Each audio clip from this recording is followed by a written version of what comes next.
उसका बंद करो तो बार बार अलार्म बजता है। नमस्कार मित्रों, बंद कर दो यार।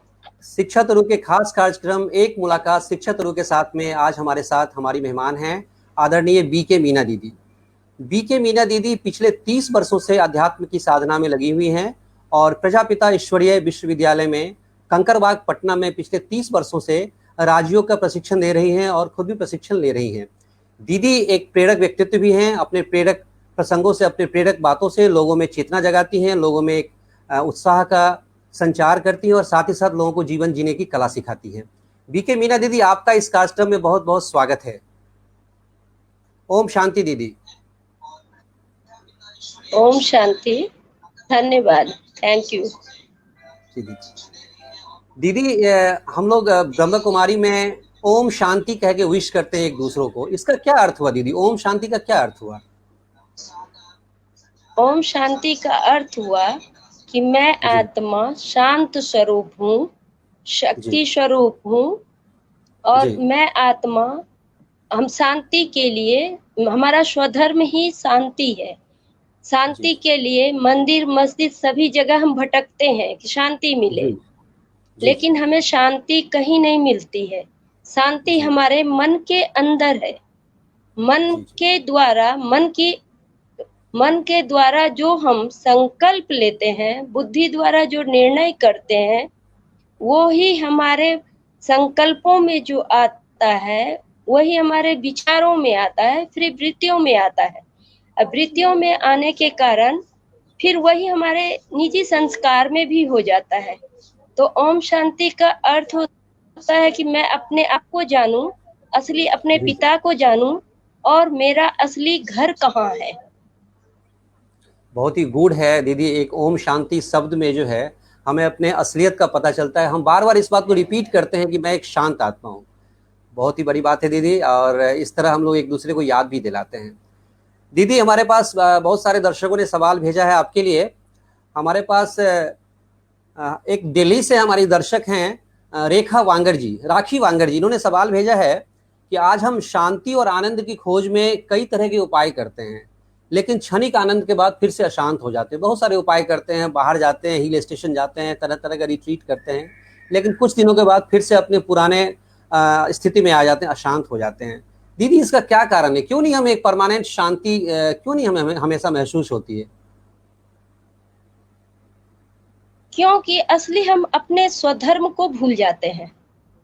अगर अपने स्वधर्म को याद रखें, स्वधर्म की स्थिति में स्थित रहें, तो कभी भी वस्तु वैभव या कहीं भी सफर करने से संसार की सारी सामग्री भी हमारे आगे रख देगा, लेकिन उससे सुख शांति नहीं मिलती है। सुख शांति तभी मिलेगा जब हम असली आत्मिक स्थिति में स्थित होकर परमात्मा को याद करते हैं, तो हमारा जीवन बदल जाता है। सब साधन को यूज करते हुए भी साधन के वशीभूत नहीं होते हैं, तभी हमको सुख शांति की अनुभूति होती है। मन एकाग्र नहीं होता है, मन हमारा बहुत चंचल है। मन को एकाग्रचित करने के लिए हमको पावर हाउस से कनेक्शन जोड़ना होता है। अगर बिजली का कनेक्शन हम बिजली का कनेक्शन लाइट का बिजली से कनेक्शन नहीं देते हैं, तो क्या लाइट जलेगा? नहीं दीदी, जलेगा भाई? बिल्कुल नहीं जलेगा। जलेगा भाई जी? उसी नहीं दीदी, नहीं जलेगा। नहीं जलेगा। उसी प्रकार नहीं जलेगा। उसी प्रकार हम आत्मा रूपी अपनी दीपक को जागती ज्योत रखेंगे, जगा के रखेंगे, जगी रहेगी स्वधर्म की। हमारा मन एकाग्रचित होगा। मन एकाग्रचित होने से कभी भी मन भटकेगा नहीं और हमारी बुद्धि ईश्वर की तरफ लगी रहेगी। ईश्वर हमें इतनी शक्ति देते हैं जो कि हमारी मनोवृत्ति मजबूत हो जाती है, आत्मिक बढ़ता है, आत्माओं में शक्ति की अनुभूति होती है। जो चीज नहीं देखा जाता है वो अनुभव करके अपने आप में स्वतः ही परमात्मा से कनेक्शन जोड़ने से हमारा चरित्र श्रेष्ठ बन जाता है, जिसके कारण श्रेष्ठ बनने से हमारे चेहरे चाल चलन व्यवहारिकता में परिवर्तन देखकर दूसरे लोग भी वो भी परिवर्तनशील हो जाते हैं। दीदी क्या तरीका है, पावर हाउस से कनेक्ट होने का क्या तरीका है? हमारे आत्मा को पावर हाउस से कनेक्ट कैसे करें हम? जरा संक्षेप में बताएं हमें दीदी। पावर हाउस से कनेक्शन करने के लिए अपने आप को हम आत्मा समझेंगे, आत्मिक स्थिति में स्थित हो जाएंगे। हम सर्वशक्तिवान बाप के बच्चे हैं, यह समझ कर बैठेंगे। उनकी छत्र छाया के नीचे हैं, उनसे उनके जी साथ हमारा उनके साथ कहीं भी संबंध जोड़ने के लिए उसकी याद करनी नहीं पड़ती है, याद स्वतः आती है। एक याद करना पड़ता है, एक याद स्वतः आती है, एक याद दिलाया जाता है। जी सबसे इजी कौन होगा याद? जो स्वतः खुदाना। याद आए। जब जी जी स्वतः याद करने का तरीका जी रहेगा कि हम हर समय भगवान के साथ हैं, ईश्वर हमारे साथ है, ईश्वर हमको पढ़ाते हैं, ईश्वर हमारी पालना करते हैं, सब कुछ दिया हुआ ईश्वर का है। हमारी बुद्धि एकाग्रचित हो जाएगी और पावर हाउस कनेक्ट जाएगा।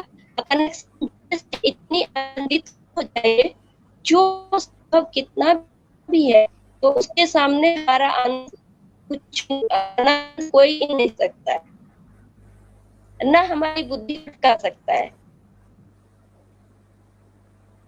जी दीदी। तो हम लोग मतलब उसकी क्या विधि है दीदी? हम लोग उस क्या विधि इस्तेमाल करें कि पावर हाउस के साथ कनेक्ट हो जाए? क्या विधि है दीदी? इसको हम लोग कैसे कर सकते हैं? ये मेरा पूछने का आशय है। मैं आत्मा ज्योति बिंदु स्वरूप हूँ, मेरा पिता परमात्मा भी ज्योति बिंदु स्वरूप है और ज्योति बिंदु स्वरूप है। अब बिंदु पे उनको हम देखें, अपने बीच में जहाँ हम दिया लगाते हैं, तिलक लगाते हैं, जब वहाँ देखते हैं तो वहाँ देखा नहीं सकता है, लेकिन अनुभव किया जा सकता है। अनुभव के द्वारा पता लगता है हमारा कनेक्शन जुट गया है। इसके लिए भी निरंतर अभ्यास करना पड़ता है। अभ्यास करने से ही जहाँ बैठेंगे, जैसे बैठेंगे, आपका परमात्मा से कनेक्शन जुट जाएगा। जी जी दीदी, हमारे साथ कुछ दर्शक जुड़ गए हैं, हम उनको इस कार्यक्रम में लेना चाहते हैं। हमारे साथ चेन्नई से रितु कुमारी जुड़ी हुई हैं। उन्होंने आपको गुड इवनिंग मैम कहा है। Good evening ma'am. Same to you. हमारे साथ दिल्ली से मीनम एस कुमार मैम हैं। अहमदाबाद से राजू मनियार साहब हैं और अशरफ अली अहमदाबाद से हैं। इन्होंने आपको वेलकम कहा है और गुड इवनिंग कहा है। इन सब ने आपको ग्रीट किया है। Thank you. हमारे साथ बीके सुनीता दीदी भी हैं, वो आपको ओम शांति कह रही हैं। ओम शांति। हाँ, और मुजफ्फरपुर से हमारे अभिभावक हैं बीके उपल साहब, उन्होंने भी आपको ओम शांति मीना दीदी कहा है। ओम शांति सर। ओम शांति। हमारे साथ कई सारे दर्शक जुड़ रहे हैं दीदी, हम लोग धीरे धीरे सबको एक साथ लेंगे। अभी आपने दीदी बताया कि ये मेडिटेशन हम लोग कैसे करेंगे। हम लोग अपने आप को एक आत्मा, अपनी अपने अपने आत्मिक स्वरूप में रहेंगे और अपने आप को आत्मा पॉइंट ऑफ लाइट समझेंगे और उस परमपिता परमात्मा के साथ जुड़ेंगे। इसको हम लोग राजयोग मेडिटेशन कहते हैं दीदी। तो राजयोग मेडिटेशन के क्या क्या फायदे हैं दीदी? इससे क्या क्या अनुभव हो सकता है? किस तरह का बदलाव हमारे जीवन में आ सकता है दीदी? राजयोग मेडिटेशन करने से हमारा जी जो पुराने संस्कार है, स्वभाव है, जो दुखदाई है, वो सारे परिवर्तन हो जाते हैं और जी जी उससे हर चीज में कोई हमको कष्ट भी देता है, दुख भी देता है, तो वो दुख का फीलिंग नहीं आता है। फीलिंग करना अर्थात फ्लू का बीमारी होना, इसलिए जी जी फीलिंग नहीं करना है कोई बात का।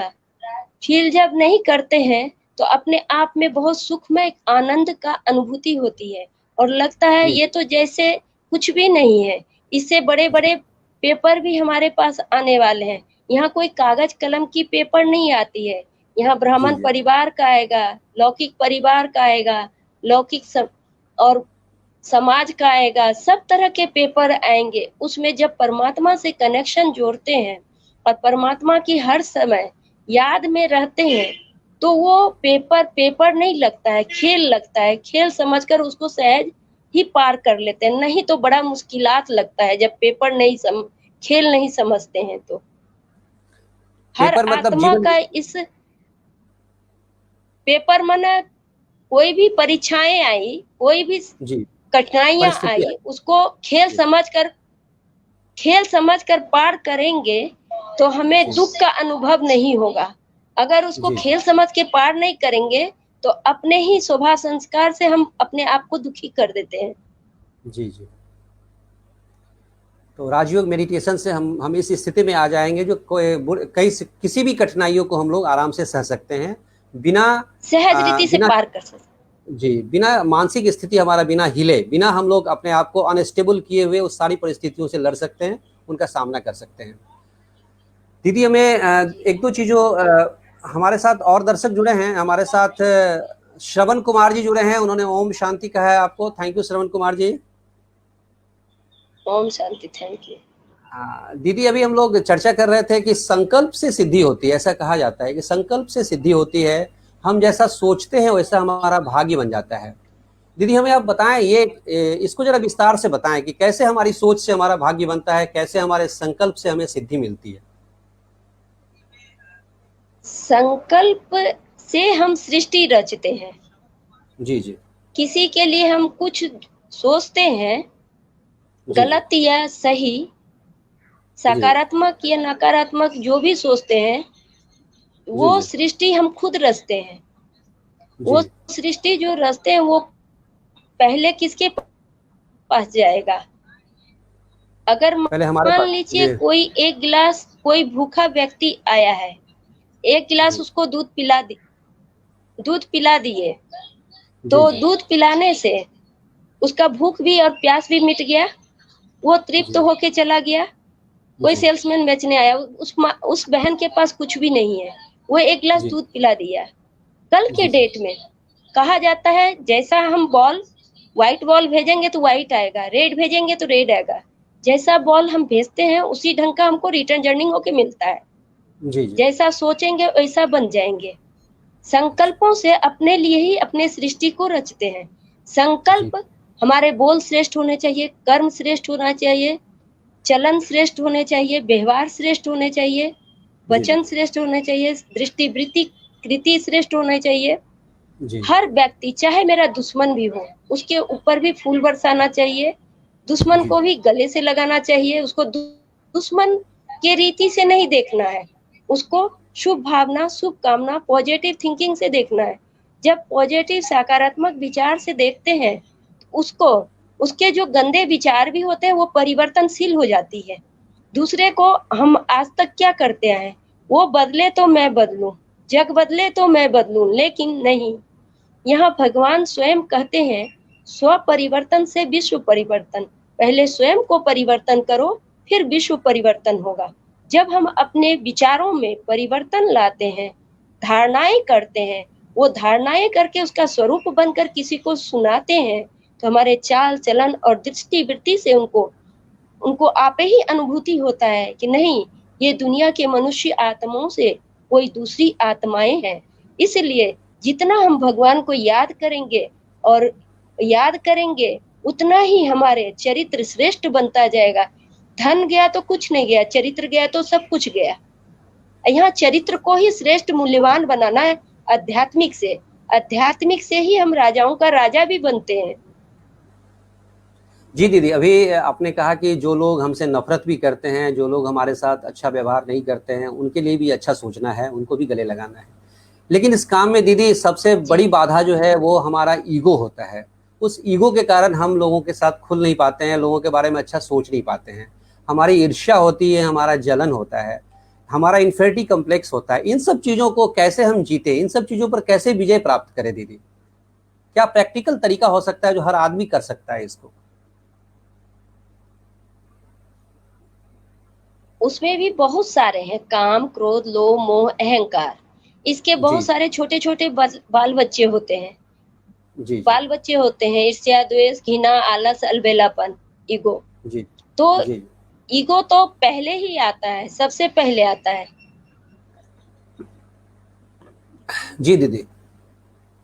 ईगो तो सबसे पहले आता है। ईगो आने के जी कारण जी आदमी इतना आक्रोश में हो जाता है, चेहरा कैसा हो जाता है आप समझ सकते हैं, लाल पीला हो जाता है।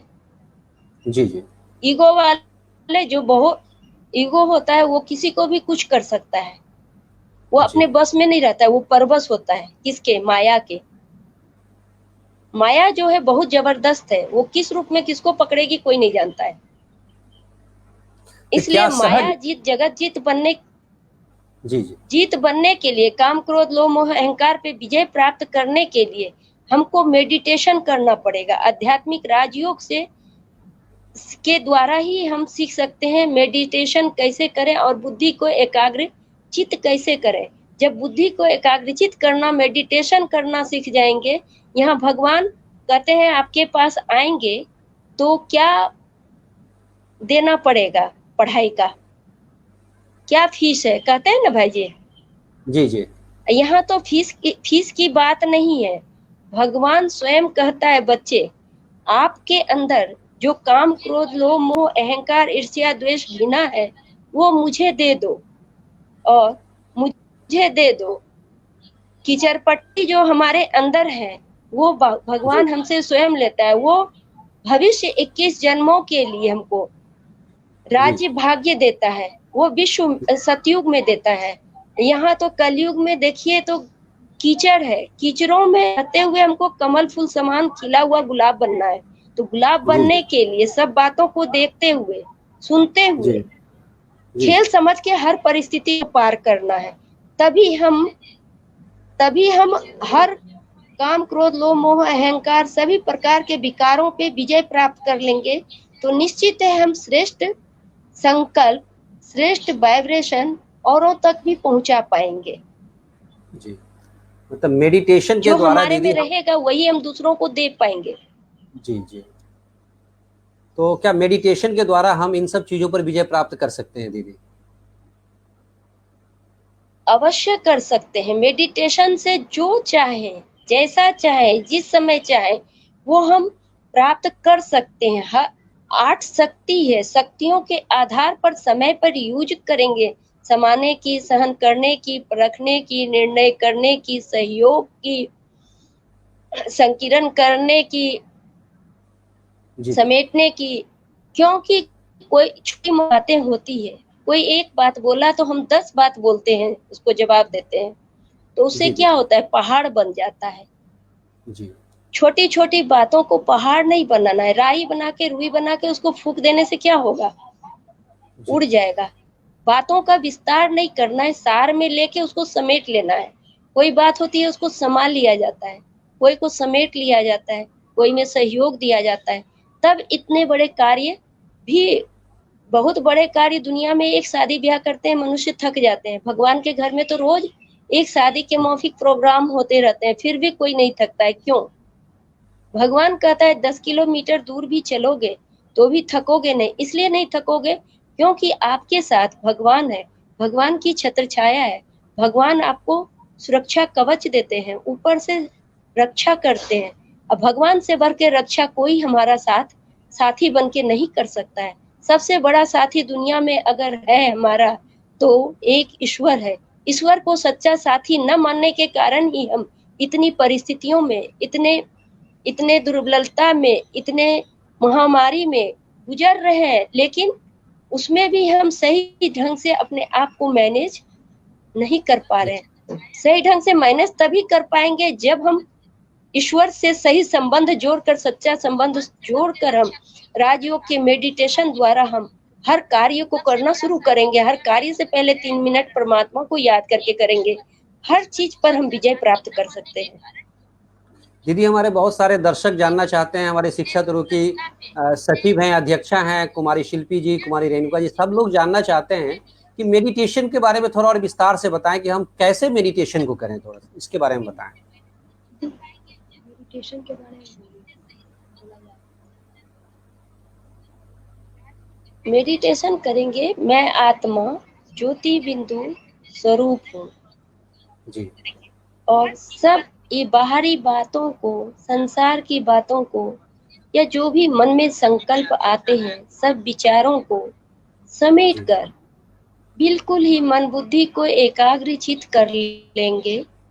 कोई भी बातें, कोई भी जो भी हमारे अभी तक बुद्धि में बातें चल रही थी, सब बातों जी, को भूल जाना है। जब तक जी, हम भूलेंगे नहीं, तब तक जी, हम मेडिटेशन, मैं आत्मा ज्योति बिंदु स्वरूप हूँ, मैं आत्मा इस साकारी सृष्टि मनुष्य लोक से बिल्कुल ही पर परम धाम की ओर जा रही हूँ। परम धाम जहाँ हम आत्माओं का घर है, और मैं आत्मा एकदम शांत स्वरूप हूँ, शक्ति स्वरूप हूँ। सारी शक्तियाँ परम पिता परमात्मा से किरणों, सूर्यों से भी तेजों में किरणें मुझे पड़ रही है, और मेरा पूरा चारों ओर सभी जगह प्रकाश ही प्रकाश छा गया है। एकदम रेड लाइट हो गई है, और बाबा की किरणें ऊपर से बिल्कुल सितारों के तरह हमारे चारों ओर फैल रही है। मस्तिष्क से लेकर पूरे शरीर में, अंग अंग में प्रवाहित हो रही है। उनकी ऊर्जाओं से हमारे मन, बुद्धि, संस्कार सारे शांत शीतल हो गई है। मैं शांत स्वरूप आत्मा हो गई हूँ। बिल्कुल ही कोई भी शक्ति हमें हिला नहीं सकती है। परमात्मा की शक्ति इतनी महान शक्ति है, जिससे सर्व शक्तियों से, सर्व प्राप्तियों से मैं बिल्कुल ही भरपूर होते जा रही हूँ। मेरा बिल्कुल ही सारे प्रश्नों का हल होता जा रहा है, क्योंकि भगवान की ऊपर से हमारे ऊपर किरणें पड़ रही है, और मैं बिल्कुल बिल्कुल ही एकदम हल्की हो गई हूँ, फरिश्ता स्वरूप हो गई हूँ। फरिश्ता वही होता है जिसका सर्व रिश्ता एक ईश्वर से जुड़ा रहता है। ईश्वर की सारी प्राप्तियाँ, सारे शक्तियाँ, सारे खजानों से इतने मालेमाल मैं आत्मा हो गई हूँ, जो दुनिया में कोई भी कुछ हमें देना चाहे, उसके आगे कुछ भी नहीं है। इस प्राप्तियों और शक्तियों से हमें अति इंद्रिय सुख का अनुभूति हो रही है। इस अनुभूति के आधार पर मैं बिल्कुल ही लाइट माइट हो गई हूँ, जिसके कारण आज मुझे इतनी अति खुशी हो रही है कि हमें कौन मिला है। कभी मैंने सोचा भी नहीं था कि ईश्वर की इतनी बड़ी प्राप्तियाँ, इतनी शक्तियाँ हमें इतना माला माल कर देगी। इस माला माल से सारे हमारे निगेटिव ऊर्जा बिल्कुल ही समाप्त हो गई है। सारे जितने भी हमारे नकारात्मक विचार थे, सारे हमारे नकारात्मक विचार भी समाप्त हो गए हैं, और मैं आत्मा बिल्कुल ही हल्की लाइट हो गई हूँ, और मैं आत्मा बहुत ही खुशनसीब हूँ। मेरे जैसा खुशनसीब भाग्यशाली आत्मा दुनिया में कोई नहीं हो सकता है। और मैं आत्मा सभी सभी विचारों को समेटकर एक परमात्मा में लीन हो गई हूँ। जो परमात्मा हमें दे रहा है, वो हमें दुनिया के, संसार के, विश्व की कोई भी आत्माएं नहीं दे सकता है। और इतनी अधिक मिली है, जो मुझे कितना भी कोई कुछ कर ले, लेकिन मुझे हिला नहीं सकता है। मैं बिल्कुल ही एकदम पावरफुल आत्मा हूँ, सर्वशक्तिमान बाप की बच्ची हूँ। सभी शक्तियाँ हमारे में बिल्कुल ही भरपूर है। मैं बिल्कुल योग अग्नि से अपने 63 जन्मों के पापों को भस्म कर रही हूँ। सारे पाप हमारे भस्म हो रहे हैं, जिससे मैं बिल्कुल ही लाइट हो गई हूँ। ओम ओम शांति। ओम शांति। ओम शांति दीदी। ओम कुछ देर के मेडिटेशन में ही बहुत ही अच्छा अनुभव होने लगा, बहुत ही अच्छा लग रहा है दीदी। हमारे साथ बहुत सारे दर्शक और जुड़ गए हैं दीदी, एक बार मैं सबको फिर लेना चाहता हूं। हमारे साथ सुपौल से राजीव अग्रवाल जी जुड़े हुए हैं। राजीव अग्रवाल ने आपको ओम शांति कहा है। ओम शांति। हमारे साथ अहमदाबाद से मीनाक्षी अली मैम जुड़ गई हैं। मंजेश कुमार जी चेन्नई से जुड़ गए हैं। नंद किशोर विद्यार्थी जी जुड़ गए हैं। सबों ने आपका स्वागत किया है, नमस्कार और गुड इवनिंग कहा है, ओम शांति कहा है। ओम शांति, नमस्कार, गुड इवनिंग, शुक्रिया। दीदी हमारे एक दर्शक अहमदाबाद से अशरफ अली जी एक सवाल आपसे। राजीव अग्रवाल जी जुड़े हुए हैं। राजीव अग्रवाल ने आपको ओम शांति कहा है। दीदी बगल से आवाज आ रही है, बगल वाले फोन से। अहमदाबाद से अली मैम जुड़ गई हैं। मंजेश कुमार जी चेन्नई से जुड़ गए हैं। नंद किशोर विद्यार्थी सबों ने आपका स्वागत किया है, नमस्कार और गुड इवनिंग कहा है, ओम शांति कहा है। ओम शांति, नमस्कार। आवाज थोड़ी आवाज गूंज रही है दीदी। दर्शक अहमदाबाद से राजीव अग्रवाल जी जुड़े हुए हैं। राजीव अग्रवाल ने आपको ओम शांति कहा है। दीदी आप देखिए बगल में कोई फेसबुक तो नहीं चला रहा है, फेसबुक बंद कर देना चाहिए, आवाज आ जाएगी फिर।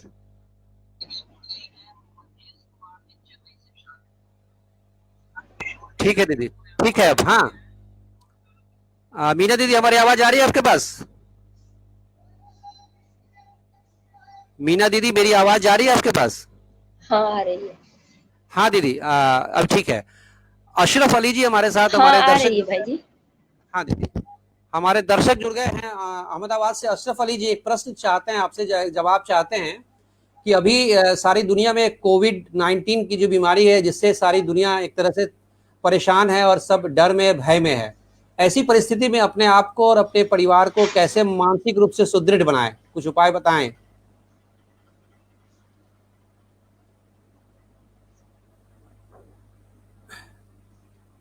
दीदी मेरी आवाज आ रही है आपके पास? कोरोना के व्यू से हर जी आवाज आई है जी बताएं।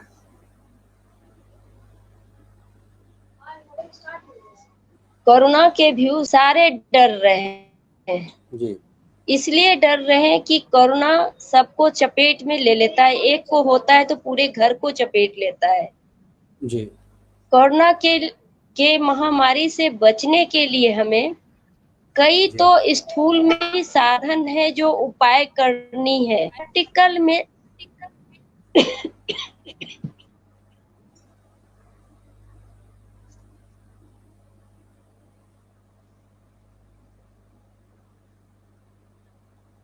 प्रैक्टिकल में अगर उस प्रैक्टिकल में भी कुछ साधन है जिसको हम उपाय करें तो उससे कई हमारे भाई बहन के कोरोना होकर भी ठीक हो गए हैं। लेकिन हम अक्सर करते क्या है, थोड़ा सा खांसी सर्दी हुआ डॉक्टर से हैं और डॉक्टर भी सही ढंग से आजकल ट्रीटमेंट नहीं दे पाते हैं, जिसके कारण कोरोना से उतना नहीं जा रहे हैं कि ट्रीटमेंट गलत चलाने से मनुष्य आत्माएं जा रही है भाई जी। तो स्थूल में और सूक्ष्म में दोनों ही हमको अभ्यास करना होगा। सावधानी जो सरकार के तरफ से मिली है, बाकी स्थूल में जो साधन है उसका भी हमें उपयोग करना पड़ेगा। उस आधार से हम अपने आप को सही सलामत रख सकते हैं। जैसे कहा गया है कि नारियल पानी, स्थूल में नारियल पानी, मौसमी का जूस और गर्म पानी और फल 3 दिन तक अनाज नहीं खाने से, एक हमारे SBI बैंक में पीयूष भाई हैं, उनका कोरोना हुआ था, उनके में भी हुआ था, उनका इससे उनका ठीक हो गया, बिल्कुल 5 दिन के अंदर ठीक हो गया। प्रैक्टिकल ये है, आर्टिकल जो बताते हैं ना वो करने से प्रैक्टिकल बताने से, औरों को भी अनुभव होने से फिर वो भी ठीक हो जाएंगे। तो दूसरा नंबर है कि ये है, और दूसरा खांसी सर्दी हो तो हम जो काढ़ा बना के ये सब पीते हैं स्थूल में, जड़ी बूटियां घरेलू, आयुर्वेदिक में पुराने जमाने दादी माँ खिलाए पिलाए करती थी, घरेलू उपचार ही करती थी। लेकिन आज के समय अनुसार थोड़ा सा कुछ होता है, बस हम डॉक्टर के पास चले जाते हैं, क्योंकि उसका पहले जमाने के वैल्यू को हम खत्म कर दिए हैं।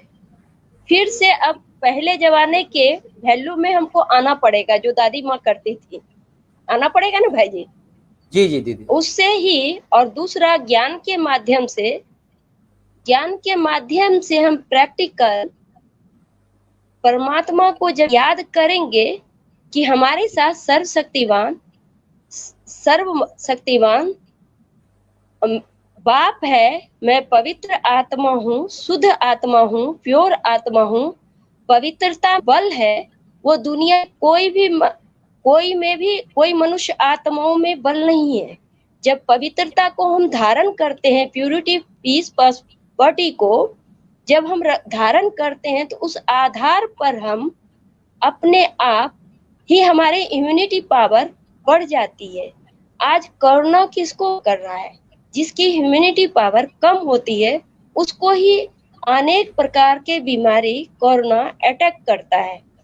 लेकिन इम्यूनिटी पावर परमात्मा को याद करने से हमारी बहुत अधिक बढ़ जाती है, इसके कारण हमारे यज्ञ में 104 वर्ष तक भी हमारी दादी जान की सेवा करते रही, जो आज 27 मार्च को वो अव्यक्त हो गई, यानी शरीर छोड़ दी। हमारी मेन हेड क्वार्टर की कोऑर्डिनेटर थी, प्रशासिका थी माउंट आबू में। लेकिन आप सोचिए, उनके अंग अंग में ईश्वर समाया हुआ था। उनको देख की प्रेरणा हम सभी बच्चों को मिलता है। स्थूल में तो कोई होता है तभी उसको देख के हम सीखते हैं, तो स्थूल में हमारी दादी माँ है, जो उनको देख कर हमें प्रेरणा मिलता है। उनके अंग अंग में जाने से, उनके सामने, उनके दृष्टि से ही लगता है जैसे वो भगवान का स्वरूप है। तो हर एक व्यक्ति सोचे, हम भगवान के बच्चे हैं, भगवान हमारे साथ है, भगवान हमारा रक्षा कर रहा है, भगवान के हम बच्चे हैं तो भगवान रक्षा अवश्य करेगा। निश्चय के आधार पे ये सारी प्राप्तियां होती है।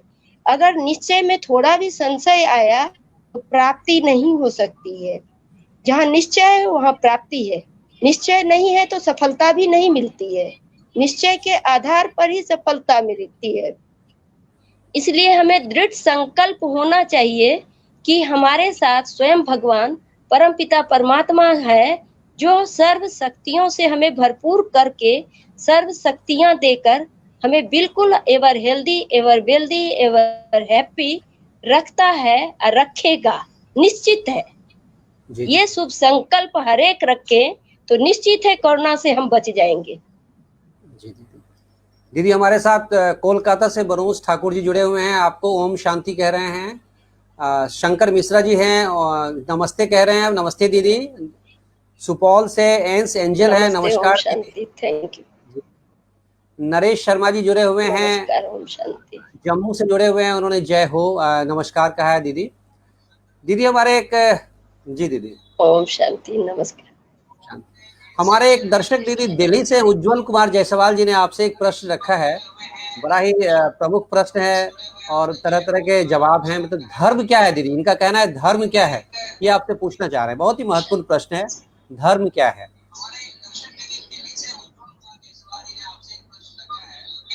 एक कहा जाता है, धर्त पर ये धर्म न छोड़िए। आज तक कई धर्म है, हिंदू धर्म, मुसलमान धर्म, क्रिश्चियन, क्राइस्ट, बाइबिल है ना जी। अनेक धर्म है। धर्म स्थापक अपना अपना धर्म स्थापन करने आते हैं। आज हम अपने हिंदू ही अपने धर्म को भूल गए हैं। असली हम आदि सनातन देवी देवता धर्म के थे। अपने धर्म को भूलकर आज हिंदुस्तान के नाम पर हम हिंदू कहते आए हैं, लेकिन असली धर्म हमारे हिंदू आदि सनातन देवी देवता धर्म है। उस धर्म में जो शक्ति है, सभी मानते एक को ही है, लेकिन परमात्मा को ही मानते हैं, लेकिन हर एक की मानने की तरीका और समझने की तरीका अलग अलग है। मानते तो सभी हैं, लेकिन कोई कहता है गॉड इज वन, कोई कहता है एक को अहंकार, कहता है सत्य नाम, ऐसे करके अनेक नाम से, कोई अंगूठा नाम का पत्थर रख के ध्यान करते हैं। तो सबका मानना अलग है। धर्म इसलिए आदि सनातन देवी देवता धर्म सबसे उच्च धर्म कहा गया है। ये सभी धर्म वाले कई इस धर्म के भी दूसरे धर्म में कन्वर्ट हो गए हैं, लेकिन वो भी एक समय आएगा जो सब कन्वर्ट हो गए हैं वो फिर अपने धर्म में आकर फिर कन्वर्ट हो जाएंगे, और सभी अपने धर्म स्थापक अपना धर्म स्थापन करके अपने स्थान पर चले जाते हैं। और स्थान स्थापक इसलिए कहा जाता है धरत पर ये धर्म न छोड़िए। हर कोई अपने धर्म को कोई छोड़ना नहीं चाहता है, और भक्ति जितना करते हैं उसका ही तो फल हमें भगवान आकर स्वयं धरा पर आकर है। भक्ति का फल ही ये ज्ञान है जो हम समझ रहे हैं। जी दीदी, आज की स्थिति में ऐसा हो गया है कि जीवन के छोटे से भी बाधाओं से हमारा मन घबरा जाता है। छोटी भी बात होती है तो हम पूरी तरह घबरा जाते हैं।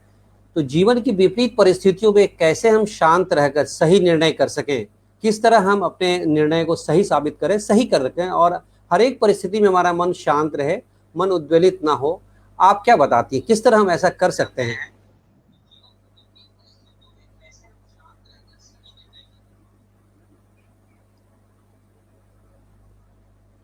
जब मन विचलित होता है या मन अशांत होता है, दुखी अशांत होता है, कुछ हमारे संकल्प होते हैं जो हमारे मन मुताबिक नहीं होता है, तो हम विचलित होते हैं, दुखी होते हैं।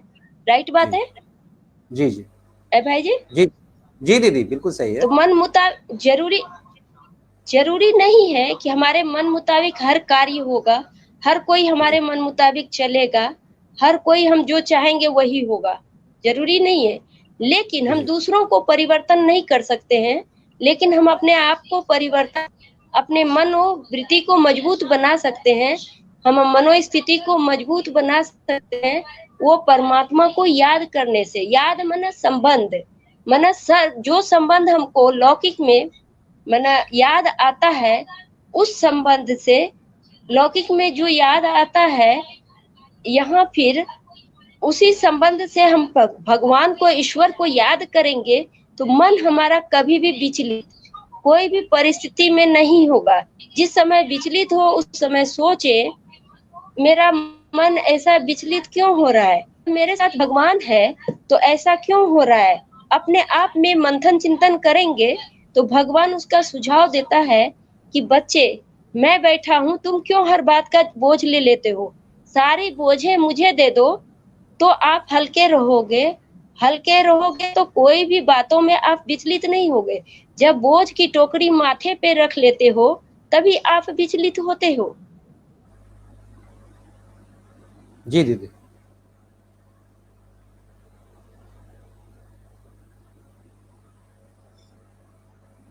जी दीदी। जी भाई जी।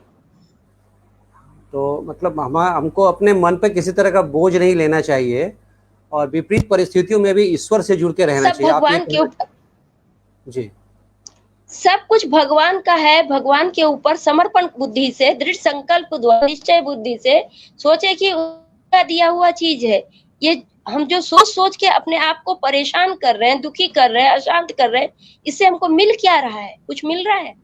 सोचे कि सब उनका है, उनके ऊपर सौंप दें और अपने को बिल्कुल सोचे कि सब कुछ उनका है, वो जाने, उनका काम जाने, मैं क्यों इतनी बोझ लेके चलूं। सचमुच में मैं अपने अनुभव से सुनाती हूँ आपको। जी जी, बताएं दीदी। मैं बहुत आबू गई हुई थी, 5 किलोमीटर अचानक पैदल भी करो, भगवान कहता है अगर बाबा भगवान के याद में करेंगे तो थकावट नहीं होगा। मैं पता भी नहीं पड़ा, हम लंबी दूरी किए 2-3 घंटा, लेकिन 3-4 घंटा, कभी कभी मैं यहाँ से स्टेशन भी चली जाती हूँ लेकिन कुछ पता भी नहीं पड़ता है कि कैसे चली गई हूँ, क्योंकि बाबा की याद में चलने से वो अपना कार्य करा लेता है।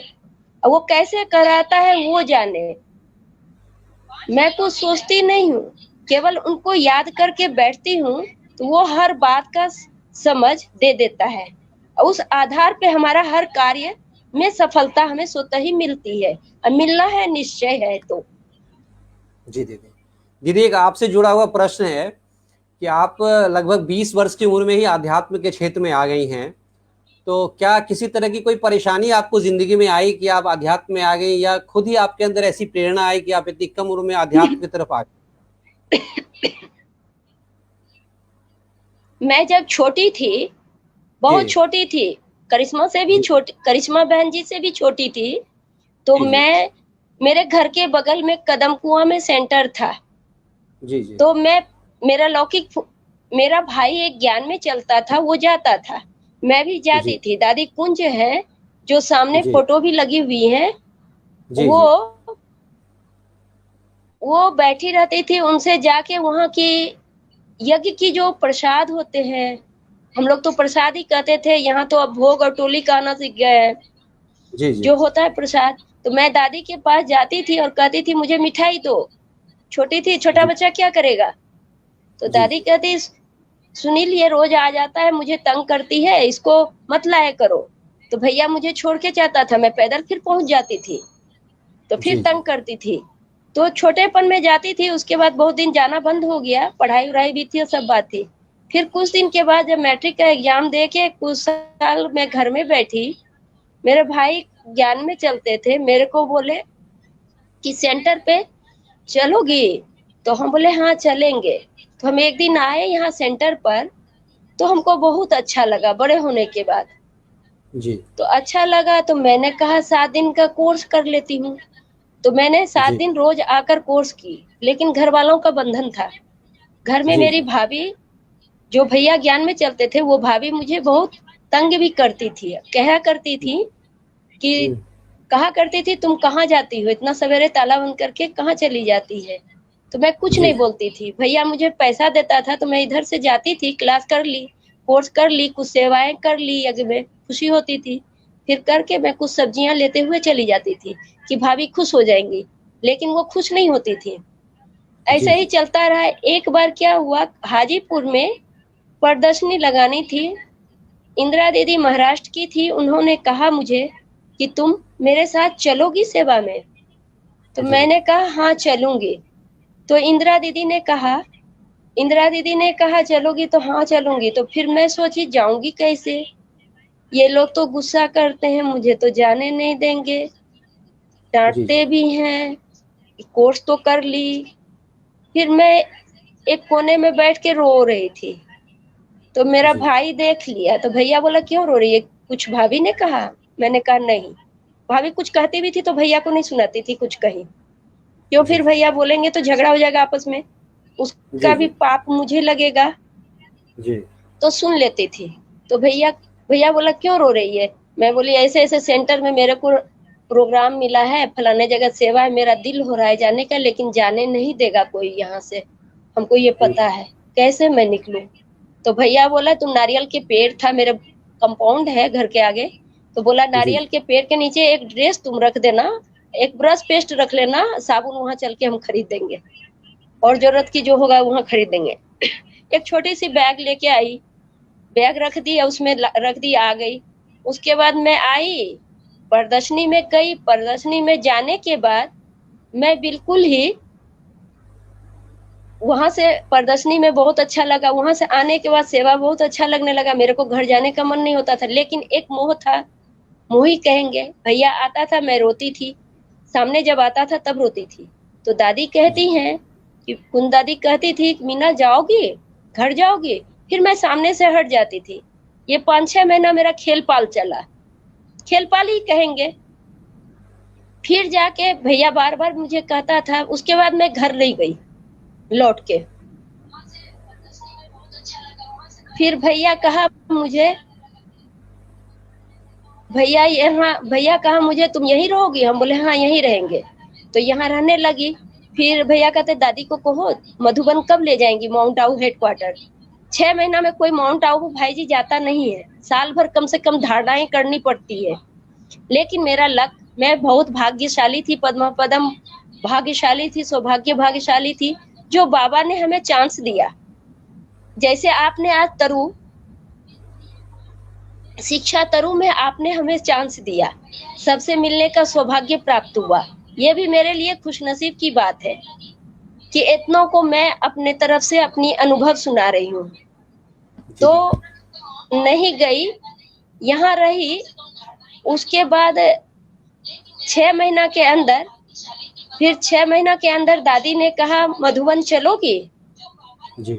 तो मैंने कहा हाँ दादी मैं चलूंगी। बहुत खुश हो गई, जैसे कोई का धरती पे पैर नहीं रहता, इतनी खुशी हुई कि मुझे अब भैया को मैं बोली भैया मुझे मधुबन जाना है, व्हाइट ड्रेस चाहिए, व्हाइट ड्रेस हमको चाहिए मधुबन जाने के लिए। रंगीन ड्रेस पहनती थी मैं घर में, यहाँ भी पहनती थी। तो भैया ने एक ड्रेस खरीद के दिया और एक ड्रेस में ही मैं मधुबन गई। रात को मैं रंगीन पहन के सो जाती थी, रात को धोती थी, सुबह प्रेस करती थी और पहन के अमृत वेले 3:30 बजे बाबा के कमरे में चली जाती थी। हमारे यज्ञ का नियम है कि अमृत वेला 3:30 बजे से 4:45 बजे तक योग करने का। बाबा 2:45 बजे से योग करते थे।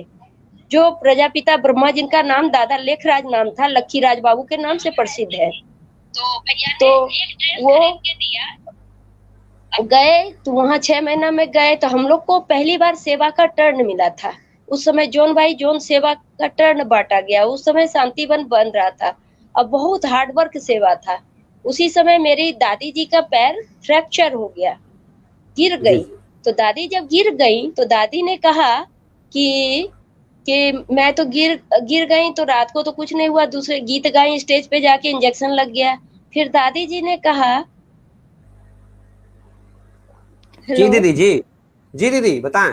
हाँ, दादी जी ने कहा कि तुम मेरे पैर में बहुत दर्द, खींच के मैं बाथरूम ले गई, कुर्सी पर बाथरूम कराई। फिर रात को ही रानी दीदी मुजफ्फरपुर वाली थी, बड़ी दीदी हैं, वो तो और अच्छा बचपन से ही ज्ञान में चल रही हैं, बाल अवस्था में ही सेंटर में आ गई थी।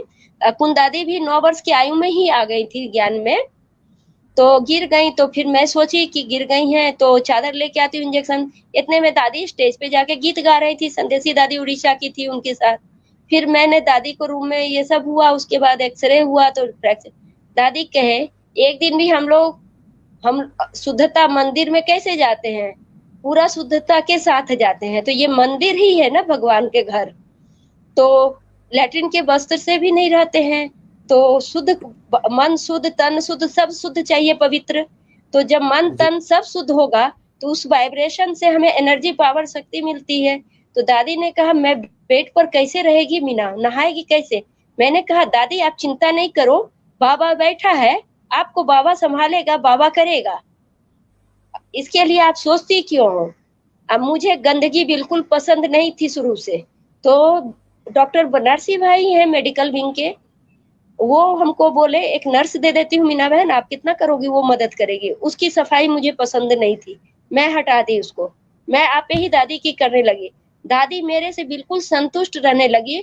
उसके बाद जब मधुबन जाती थी सेवा में हर बार मेरे को, फिर मैं बाबा से भी दृष्टि ली, मधुबन गई, स्टेज पर गई, तो उसके बाद दूसरे बार तीसरे बार गई तो दृष्टि ली बाबा से स्टेज पर।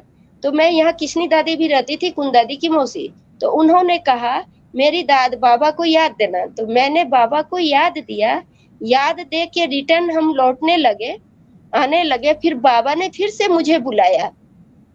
जितनी भी हमारे स्टन जोन की बहनें थी, सबका संकल्प चला, क्या बात है छोटी सी बहन को फिर बाबा क्यों बुलाया, जी छोटी सी बहन को बाबा क्यों बुलाया, फिर हम लोग को नहीं बुलाया, इसको क्यों बुलाया, ये तो चली गई थी।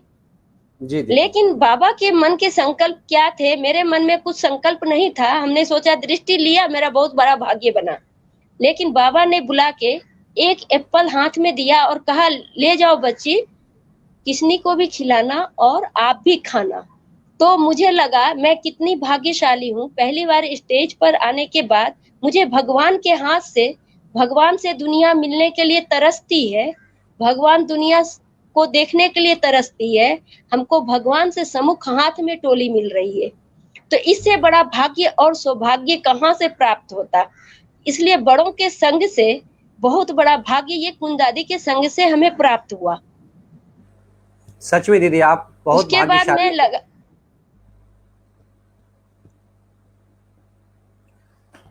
दीदी हमारे पास थोड़ा घर सा का समय तो मुझे संकल्प भी नहीं आता है।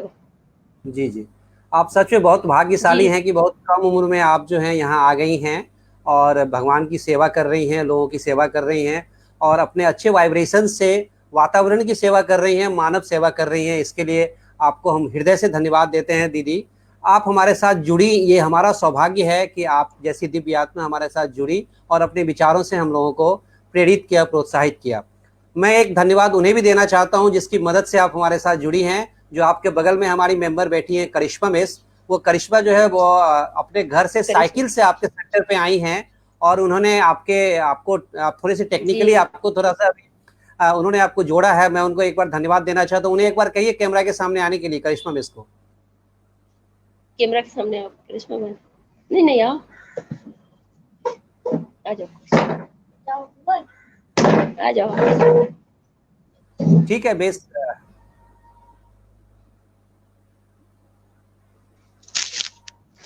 करिश्मा बेस आपका बहुत बहुत धन्यवाद है कि आप हमारे साथ। करिश्मा बेस आपका करिश्मा बहन नहीं होती तो हम ये जी करिश्मा बहन नहीं होती तो इस शिक्षा तरु में हम जुड़ भी नहीं पाते। करिश्मा बहन हमारे शिक्षा तरु की बहुत ही तरु सदस्य हैं, बहुत छोटी सदस्य हैं लेकिन बहुत एक्टिव सदस्य हैं। आज हम उनका धन्यवाद ज्ञापन करते हैं कि उन्होंने आपको हमारे साथ जोड़ने में बहुत ही मदद की। धन्यवाद करिश्मा बेस। करिश्मा बहन को बहुत बड़े बड़े कार्य करना है बाबा के सेवा में। जी जी दीदी आप हमारे साथ जुड़ी। देखिए हमारे एक मित्र, आप हमारे साथ जुड़ी दीदी, आप हमारे साथ जुड़ी, इसके लिए आपका बहुत बहुत धन्यवाद दीदी। आप यूं ही अपने कर्मों से, अपने विचारों से और जो आप सेवा कर रही हैं समाज को एक दिशा देती रहें। जरूरत पड़ी तो हम फिर आपके पास आएंगे दीदी, हम बार बार कोशिश करेंगे, आपसे मिलने की कोशिश करेंगे और चाहेंगे कि एक बार और आपका प्रोग्राम हमारे साथ हो बाद में फिर कभी। दीदी आप हमारे साथ जुड़ी, इसके लिए शिक्षा तरु की पूरे परिवार के तरफ से आपको बहुत बहुत धन्यवाद, आपका हार्दिक अभिनंदन। थैंक यू भाई जी। हमारे तरफ से भी शिक्षा तरु के सभी भाई बहनों को बहुत बहुत शुभभावना, शुभकामना है कि सभी सुखी संपन्न रहे, एवर हेल्दी हैप्पी रहे, खुशहाल रहे और हर परिस्थिति का सामना सहज रीति से करते रहे। यही मेरी शुभभावना, शुभकामना सभी आत्माओं के लिए है। जी दीदी धन्यवाद दीदी।